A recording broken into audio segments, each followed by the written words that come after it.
को बहुत बहुत धन्यवाद प्रेषित करती हूं। आपने मुझे इस महत्वपूर्ण बिल पर बोलने की अनुमति प्रदान की।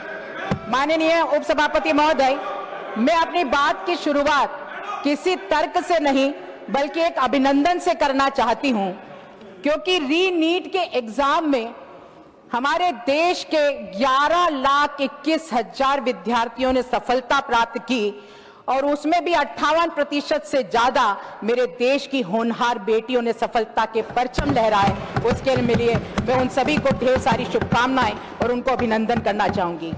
महोदया, आज जिस बिल पर, संशोधित बिल पर हम आज चर्चा कर रहे हैं, वो सिर्फ एक दंडात्मक प्रक्रिया नहीं है, बल्कि इस देश के प्रत्येक विद्यार्थियों से किया हुआ एक वचन है कि उनकी मेहनत और प्रतिभा का सम्मान होगा और पेपर लीक जैसे अपराधों को जड़ से उखाड़ फेंकने के लिए एक सशक्त कानून बनाया जाएगा ताकि ऐसी घटनाओं की फिर पुनरावृत्ति नहीं हो सके। माननीय महोदया, मैं माननीय प्रधानमंत्री जी को इस संशोधित बिल के लिए बहुत धन्यवाद देती हूं और माननीय प्रधानमंत्री जी के लिए इस देश के विद्यार्थियों का हित सर्वोपरि था, इसलिए उन्होंने अपने संदेश में कहा था कि आज के युवा कल राष्ट्र का भविष्य है और उन भविष्य के साथ जो खिलवाड़ करेगा उन्हें किसी कीमत पर बख्शा नहीं जाएगा।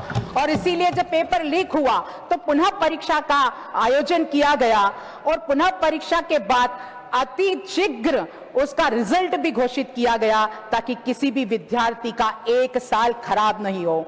माननीय महोदय, इस पूरी प्रक्रिया में अगर हम देखें तो 4 से 5 महीने का वक्त लगता है, लेकिन अगर सामने इस देश के युवा का भविष्य हो तो इस देश ने ये पूरी प्रक्रिया मात्र 40 दिनों के अंदर की है। 551 हमारे शहर, 5,440 परीक्षा केंद्र, 13 भाषाएं और 20 लाख से ऊपर विद्यार्थियों की सफलतापूर्वक परीक्षा कराने का काम हमारी सरकार के द्वारा किया गया, क्योंकि ये विद्यार्थियों के प्रति उनकी प्रतिबद्धता थी। मगर दूसरी तरफ मुझे अफसोस है माननीय महोदय कि विद्यार्थियों के दुख पर बहुत से लोगों ने अपनी राजनीतिक रोटियां सेकने का काम किया। उन विद्यार्थियों के कंधे पर बंदूक रखकर चलाने का काम किया और निशाना सरकार को बनाया। जब लोकतांत्रिक व्यवस्था में जनता के द्वारा सब दूर से इनको हार मिली तो उन बच्चों के पीछे उनके स्वार्थ को सिद्ध करने का काम इन लोगों ने किया। बच्चों की बात को अराजकता की आग में झोंकने वाले न तो विद्यार्थियों के हितैषी हो सकते हैं, न तो इस देश के हितैषी हो सकते हैं माननीय महोदया। और इन सारे वाक्यों में जब माननीय प्रधानमंत्री जी को इन्होंने अनर्गल बातें कही तो मैं इनसे पूछना चाहती हूं, क्योंकि दिख रहा है साफ कि खंजर वही पुराना है, बस हाथ नया बदला है। मैं इन सब से पूछना चाहती हूं कि इस देश में निर्भया कांड जैसा दुखद घटना भी हुई थी, अब उस वक्त किन लोगों ने इस्तीफा दिया था? मैं इनसे पूछना चाहती हूं कि जब पंजाब में अभी पेपर लीक हुआ तो किन लोगों ने इस्तीफा दिया? अन्ना हजारे के आंदोलन के बाद किन लोगों ने इस्तीफा दिया? इनको विद्यार्थियों के हित से कोई मतलब नहीं था महोदय, इनको तो सिर्फ इस्तीफे से मतलब था, इनके राजनीतिक स्वार्थ से मतलब था। अगर विद्यार्थियों के हित की अगर इनको चिंता होती तो उसके लिए समाधान निकालते। मैं इनसे पूछना चाहती हूं, इस देश में 7 दशक तक महोदय परीक्षा की पारदर्शिता की रक्षा करने के लिए एक भी कानून नहीं बना था, एक भी कानून नहीं बना था। इस 7 दशक की चुप्पी को तोड़ने का काम माननीय प्रधानमंत्री जी ने किया और 2024 में यह अधिनियम दिया और सशक्तता के साथ लागू किया। और मैं तो ये कहना चाहूंगी महोदया कि जिनकी किताब के हर पन्ने पर दाग हो बेहिसाब, जिनकी खुद की किताब के हर पन्ने पर दाग हो बेहिसाब, वो दूसरों को नसीहतों का पाठ पढ़ाते हैं जनाब। अब इनके इतिहास पर भी मैं नजर डालना चाहूंगी। 2004 में सीबीएसई की अखिल भारतीय प्री मेडिकल परीक्षा के पेपर लीक हुए, किसकी सरकार थी? 2007 में एआई की सबसे प्रतिष्ठित इंजीनियरिंग प्रवेश परीक्षा, तब किसकी सरकार थी? 2008 का प्री मेडिकल टेस्ट देश भर में लीक के मामले कौन सत्ता में था? 2011 में एआई लखनऊ 11 लाख विद्यार्थी महोदया 11 लाख विद्यार्थी प्रभावित हुए, कौन सत्ता में था? 2012 में एम्स की पर्चा लीक हुआ, बाजार में पर्चा घूमता रहा, किसकी सत्ता थी? 2013 में महाराष्ट्र का एचएससी परीक्षा लीक, कौन सत्ता में था? माननीय महोदय, मैं उत्तर प्रदेश की भी बात करना चाहूंगी। 1993 में समाजवादी पार्टी ने चुनाव में खुला वादा किया कि कल्याण सिंह जी की सरकार का नकल विरोधी कानून को वो समाप्त करेंगे। इस देश ने पहली बार देखा कि नकल कराने की बात को कोई भी अपना चुनावी को घोषणा बनाए, ये बहुत खतरनाक है। और सत्ता में आने के बाद माननीय महोदय, इन्होंने उस कानून को समाप्त भी किया और खुले बाजार में नकल परोस के रख दी और आज ये नकल की बात ही करते हैं। माननीय महोदय, राजस्थान की बात करूंगी। 2021 से 2023 के बीच रीट सहित बड़ी भर्ती परीक्षाओं के पर्चे बार बार लीक हुए और जब उनसे जवाब मांगा गया तो उनका ये कहना था कि जादू और टोना टोकते से पर्चा गायब हो गया। आज की परिस्थिति में माननीय प्रधानमंत्री जी ने और हमारी सरकार ने ये बात नहीं की, बल्कि 48 घंटों के अंदर उन गुनहगारों को जेल की सलाखों के पीछे करने का काम किया।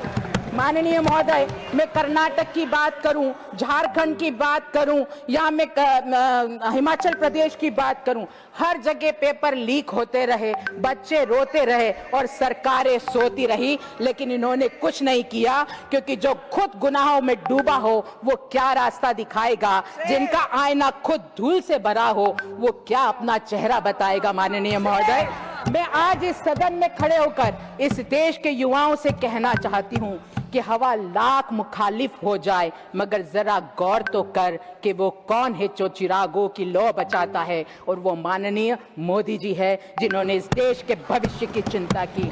उन्होंने इस मामले को दबाया नहीं बल्कि समाधान निकाला। उन्होंने दोषियों को बचाया नहीं बल्कि उनको सजा दी, और उनकी उसी सजा को और सख्त करने के लिए ये सशक्त कानून बताया, ताकि स्थायी निवारण तंत्र स्थापित कर सके, ताकि कोई भी हाथ जब इस देश के भविष्य और युवा की तरफ उठे तो उसे कानून का शिकंजा वहीं दबा दे और उसे वहीं रोक दे। माननीय महोदय, आज जो ये विषय था, ये राजनीति करने का विषय नहीं था, ये राष्ट्र की शिक्षा नीति का विषय था। ये एक ऐसा विषय था कि हम सबको मिलकर इसका समाधान करना था, क्योंकि जब बात देश की हो तो हमारी प्राथमिकता देश होना चाहिए। आज पूरा विश्व हमारे भारत की युवा शक्ति की तरफ देख रहा है, तब हमारी जिम्मेदारियां और बढ़ जाती है। लेकिन मुझे अफसोस है कि इन्होंने सुनियोजित ढंग से इस देश के माहौल को खराब करने का काम किया। अभी हमारे संजय जी बता रहे थे कि ऐसे ऐसे लोगों के वीडियो सामने आए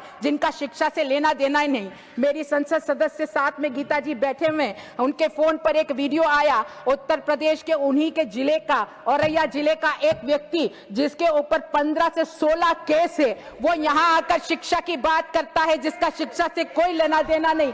ऐसे कई बात है, ऐसे कई वीडियो है जो ये बताते हैं कि इस देश के माहौल को सुनियोजित ढंग से इन लोगों ने खराब करने का काम किया। बल्कि दूसरी तरफ माननीय प्रधानमंत्री जी तो इतने संवेदनशील हैं माननीय महोदय, कि वो इस देश में परीक्षा के पहले बच्चों पर परीक्षा से चर्चा करते हैं ताकि उनका तनाव कम हो और तनाव मुक्त स्थिति में वो अपनी एग्जाम दे सके। माननीय प्रधानमंत्री जी ही थे जिन्होंने नई राष्ट्रीय शिक्षा नीति 2020 को लागू किया ताकि कौशल विकास से जुड़ सके और हमारी शिक्षा सुदृढ़ हो सके। आज शैक्षणिक विस्तार क्षमता को भी मैं बताना चाहूंगी महोदय। विश्वविद्यालयों की संख्या 2014 में, उसके पहले 760 थी, आज बढ़कर 1338 हो गई है। आज मैं बात करूं HEI की संख्या 51,000 से बढ़कर आज 70,018 हो चुकी है। IIT की संख्या 16 से 23 हो गई है।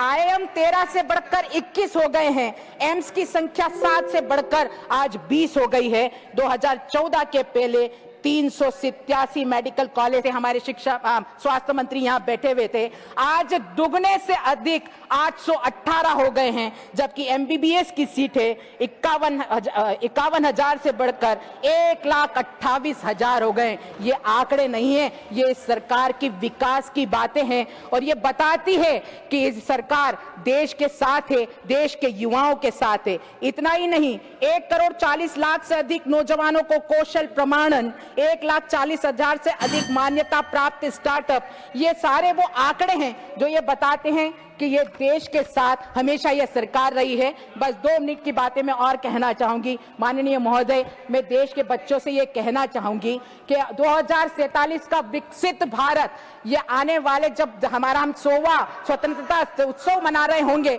जब इस देश के युवाओं के हाथ में ये भारत होगा, इसलिए बरगलाने पर मत बगले, क्योंकि ये आज हमारा जो सरकार है वो कल भी आपके साथ खड़ी थी, आज भी आपके साथ खड़ी है और आने वाले कल में भी आपके साथ खड़ी रहेगी। इसी के साथ मैं पूरे मन से इस बिल का समर्थन करते हुए अपनी वाणी को विराम देती हूँ। बहुत बहुत धन्यवाद। डॉक्टर जितेंद्र सिंह जी।